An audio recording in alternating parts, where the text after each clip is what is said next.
Hello, I'm Mario Toneguzzi, Managing Editor of Canada's Entrepreneur.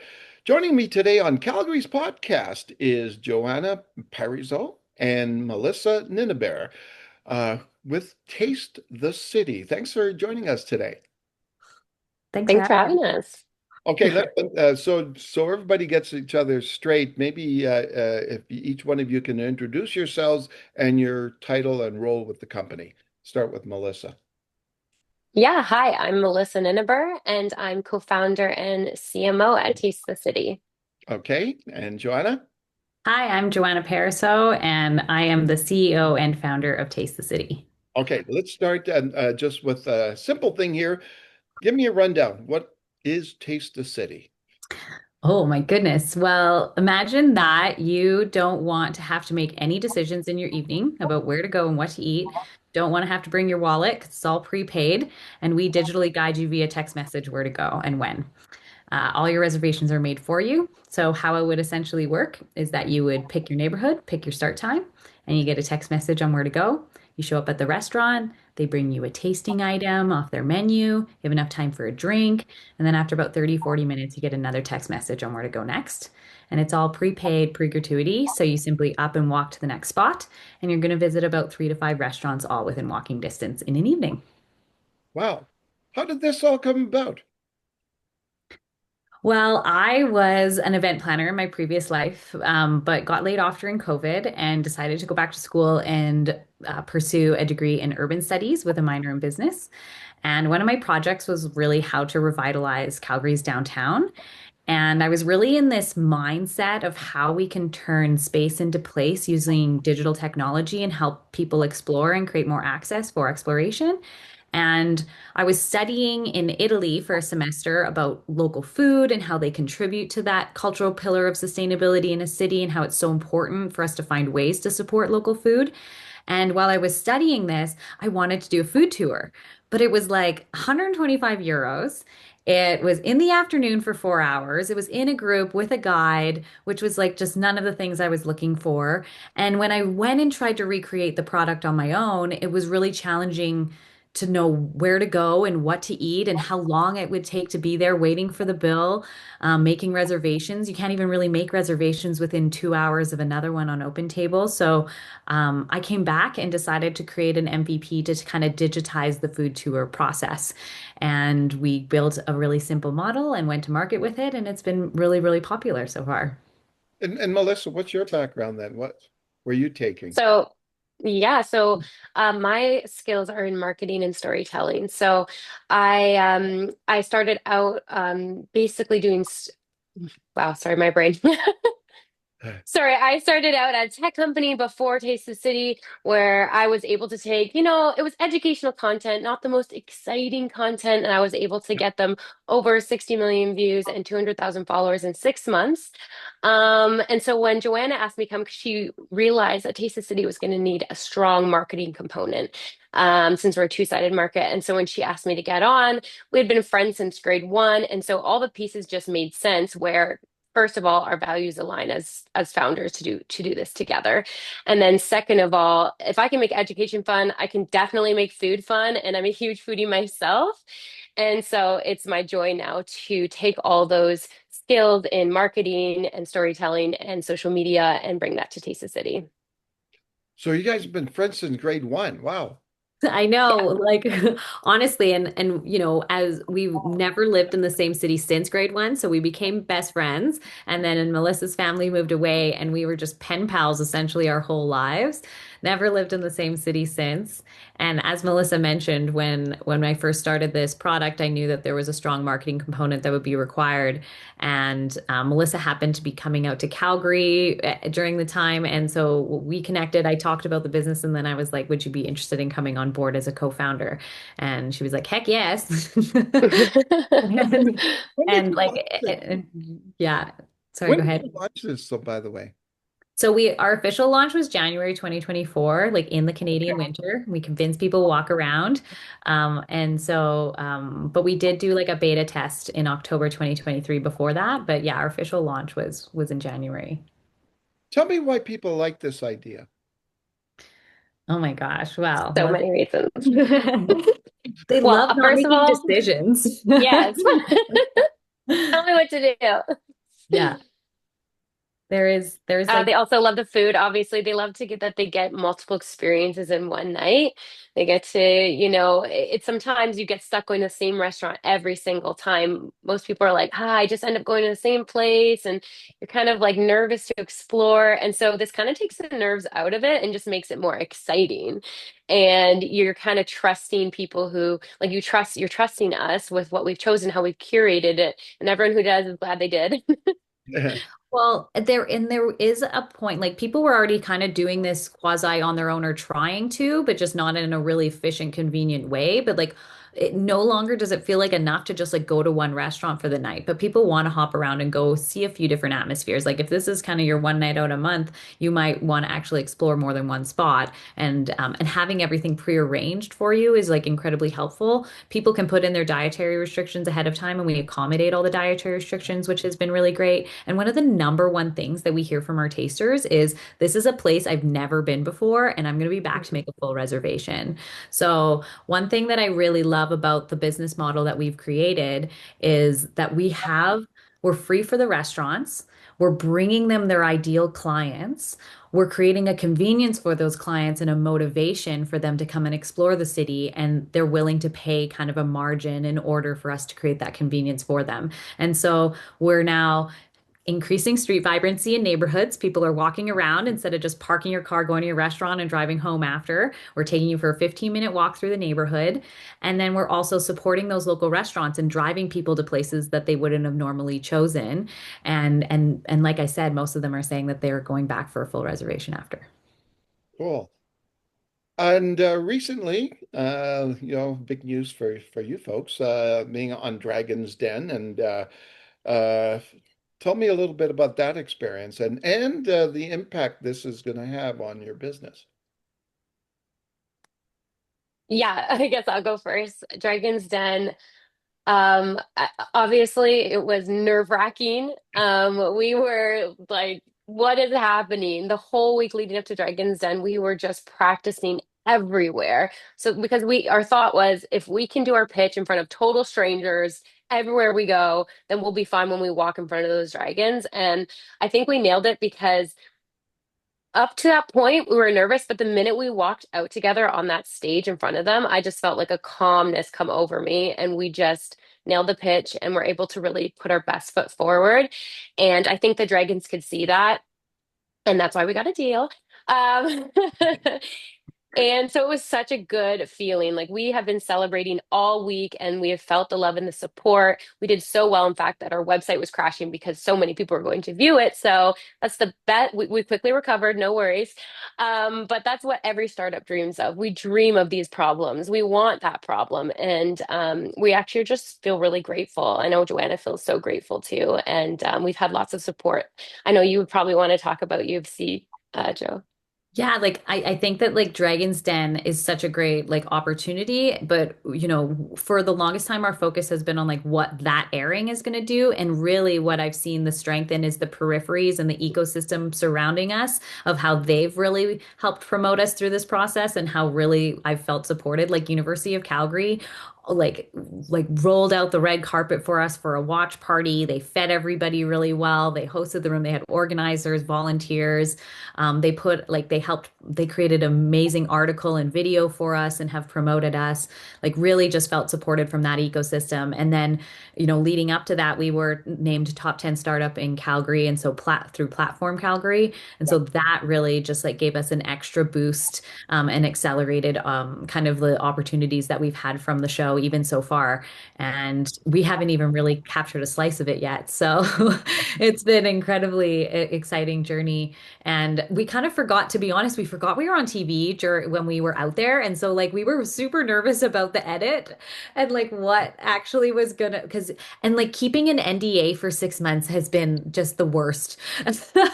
Like Yeah. secret keeping sucks. We Yeah. did a very good job of it. But it was like now to just be able to openly like tell, because that's the first question people ask is what did you get an offer? And so now to be able to just openly talk about kind of that offer is helpful. Can you explain the UFC connection? Hmm. I was a University of Calgary. I'm a University of Calgary alumni. This all like came out of a project from U of C. Uh, And so they've was been really supportive of our journey. was it through Haskine It was School? through Haskayne, yeah. Okay, Yeah. and so this was initially a school project. Initially, as well, the idea stemmed from a school project, essentially, and what I was studying and my background and what I was researching with that, the sustainability in cities and how we can leverage tourism and local food and create business models that support that sustainability.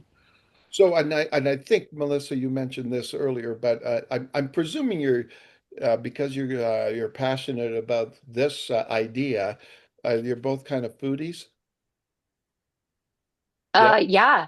Fun fact, Joanna was not though. And growing up, she was the pickiest eater of all time. So My bad. family would try and like hide mayonnaise in her sandwich, and she always knew. It's like my biggest like now I eat everything, but it's actually like I argue with people that say they're too picky or they can't try things. I'm like, this is such a safe space for you to do that. And because coming from somebody that used to be a picky eater, I now try everything. Like I think I've really broken myself of that. And Melissa, I think she's so proud of me. But yeah, people kind of laugh if they know me from my like younger life that they're like, you own a food company. So, Melissa, I'll ask both of you this question, but I'll start with Melissa. What has been the biggest challenge that you've faced of being an entrepreneur? Oh, I mean, the biggest challenge is probably what do you call it? There's a certain word I'm looking for. You know, when you're like putting yourself out there as a founder, you're putting yourself out there as a thought leader, but you're so often like, am I a thought leader? Am I a founder? It's just that belief in yourself and to not feel like you're somehow faking it, but to really truly believe in yourself. And it's so easy to fall into that syndrome of, feeling like you're just faking it. And so that's just for personally, I've had to really be like, no, I know what I'm talking about. I am an expert in marketing, even though I have tons to learn. I always know there's more to learn, but I think it has been important for me personally to trust myself and to lean into who I am in this business and be proud of that and to be like everyone starts somewhere and everyone feels like an imposter sometimes. That's what it is. Imposter syndrome is the word I'm looking for. It's so easy to feel like an imposter. And even with Dragon's Den and with Joanna, she's really good at building me up and I wouldn't want to do it with anyone else. And so really starting to step into that role without apologizing. What about you, Joanna? I actually think that what's been an interesting shift in learning for me, because I'm a very like type A personality and like things should happen kind of like in this progression of like what the ecosystem says I should do through an incubator. And yet where we have found our strength and what we've been leaning into is actually kind of on the more cultural side, qualitative side of things, leaning into people and where like my mindset is business is about people, people, and people. And the more that we lean into that model and focus on like not only for our customers, but anybody that we're involving ourselves with our ecosystem, that energy seems to be working really well. Looking for luck, believing that we're super lucky and looking for luck has really been important. And I believe in like energy, like bringing the energy and then also finding the right people to like, work off their energy as well. Surrounding ourselves with the right people, taking the right advice. Like, I think that there is like I don't know, an intuition and like I hate saying gut, but like an intuition that you got to follow and really just like I'm gonna make this moonshot. We're gonna be in 1,000 cities in 24 months. Tell me I'm crazy, but we're gonna be there. And just really believing that and kind of like moving forward with a grit in that capacity has been like one of my biggest learnings. Yeah, okay, so you mentioned other cities, and that's what I'm curious about. Is the big goal to roll this out to other places in Canada? Oh yeah, all over the world. To be honest, we do have a list of 1,000 cities and a plan of how to get there, Yeah. and I think a really strong plan of how we're going to get there. And so we're being really intentional about our next build because we built all of this on a $25,000 MVP where I built the wireframes. Like the funniest part about the story is that Melissa and I now own a tech company, and like that ends up being like these two girlies with like cultural like research background as well as like marketing skills now find themselves the head of a tech company. And so that's kind of the component that I think actually has a lot of strength in how we build things from a consumer standpoint. But we know the next iteration is we're going to bring some tech in-house and probably bring like a tech co-founder onto our team. Melissa, maybe you can answer this. Uh, what makes Calgary kind of an ideal city for this? This kind Yeah, yeah, absolutely. Calgary really is an ideal city. Um, I think it's because it's that sweet spot. For in terms of how many people there are, it's a less saturated market. So in terms of just the numbers and marketing, it's just easier. You have to spend less money to get eyeballs on your stuff. And in a lot of ways, we haven't had to spend a lot of money in Calgary, also just because of the connections that we have through Joanna and the University of Calgary, and those types of things. But I would say that that's how Calgary is unique in terms of numbers. But then also, I found in Alberta, there's such a beautiful sense of pride that people have in their startups and in people that are also from Alberta. And it's unique. And I love it because for me, as an outsider, like coming in from Waterloo, Toronto, like I did live in Calgary before, but watching that and watching how much easier it is for me to market our company in the city based on compared to like other cities where I have to go for a completely different way of doing things. I think that's really beautiful, and I think Albertans should be proud. And they seem to be really up for trying anything. I would say, like it's almost like I don't want to, I don't know how to say this in the right way. Like there's like a humility in a way. Like people probably think of like Albertans, like cowboys, but like I've actually found there's been a beautiful humility and like we'll try it. We want to go out and do something different and new. Where as opposed to Toronto, I love you, my Toronto people, but they can be a little more like hesitant and snobby about like what do we do? Again, love my Toronto peeps, and I can say that only because I'm from there. Um, but you really have to look at your different cities, and so I think that Calgary has been actually such a perfect place for Taste of City to like launch from. Yeah. Yeah. And maybe, Joanna, and you talked a little bit about this before with platform. How important is for a startup is it to have an ecosystem in place to help you along in the journey? Well, I think that what you use your ecosystem for is really key. Like, and I think that what's been interesting in our experiment and like what Melissa's saying is that when our product first rolled out, the ecosystem was kind of what was keeping our lights on to like kind of go and test it out and spread the word. Yeah. And we do have that strength, I think, in Calgary and through platform is like early adopters, people that are like, oh, this is a new business. I'm going to go check it out and I'm going to promote that and I'm going to like watch the journey. And then once kind of like now we're in this next phase where they've watched our journey and they're really excited. And now it's like, okay, we're just going to continue to grow more with the ecosystem. I might be a little spicy, to be honest, and say something a little maybe more controversial, which I think that we could do better at with the Calgary ecosystem and Alberta in general. And that's where when venture capital or the government ecosystem or like where the grants are going, where the money's going, where the capital is being invested, I find that we get a little pigeonholed and like, just looking purely for like we're not really throwing spaghetti at the wall as we're seeing in other markets. Like we've been told many times by different advisors in the United States, like by the things that we're testing out in any other university, they would have thrown $1 million at us to just try and go and see what we could do because we have this creative mindset. And I think that when we have like this B2C product that has made money, we have good product market fit, and it was a challenge to kind of, from the Calgary ecosystem standpoint, really get that capital behind believing in what we're doing. And we're seeing more traction now. But it was a struggle in that capacity. So I think Alberta needs to do better at just like being more open to higher risk ventures for pre-seeds to like throw some money at them. Hey, now obviously, and being an entrepreneur and being an entrepreneur for a young company, it's quite time consuming, right? And lots of effort into it. What do you guys do personally? Just what other interests do you have that Mm. keep your head away from the office, so to speak? I play music, so that's usually what I do. I play the ukulele and sing. I think Melissa, I don't know if that's what you do in your downtime specifically because you more so do it. Yeah. professionally. Yes, I also sing and play, but I volunteer when I do that. We also, both of us, me and Joanna have very similar, we're both very similar people. We both love working out. We're both like try to get to the gym as much as possible every day if we can, which sounds crazy, but I think it really helps your mental clarity and your mental health, not just your body. Really be aware. When you get into that, like, you get consistent with it, you never want to miss it because you see how good it is for you and you really see that come through. I save all of my, like, I'm not allowed to scroll on TikTok or anything unless I'm on the treadmill. And so I save it until the treadmill, and then I get my 30 minutes of like going through my Yeah. TikTok reels.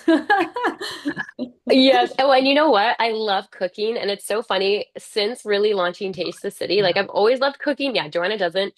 But I love to try and recreate what chefs have done, or just there's been this newfound passion in food in general. And so I like to make really like fancy breakfasts for myself, things like that. So I take those little moments in my day to slow down and take care of myself, and in a way that's still creative for me, because I might not have time to like paint a picture or like write a song, but I can make like a really pretty breakfast. And she can make a beautiful breakfast. Like, we actually probably talk about doing this on socials of like what she creates and me trying to create the same thing, and it's not pretty at all. And like, I'm a terrible cook, and that's why I built the business that I did. So my opposite would be going to restaurants and like having somebody cook for me. Yeah.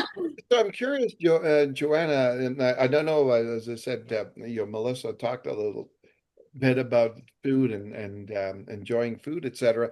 But for you, Melissa, do you find yourself now that you're have this company in place that you're out more eating and trying different places and different locations?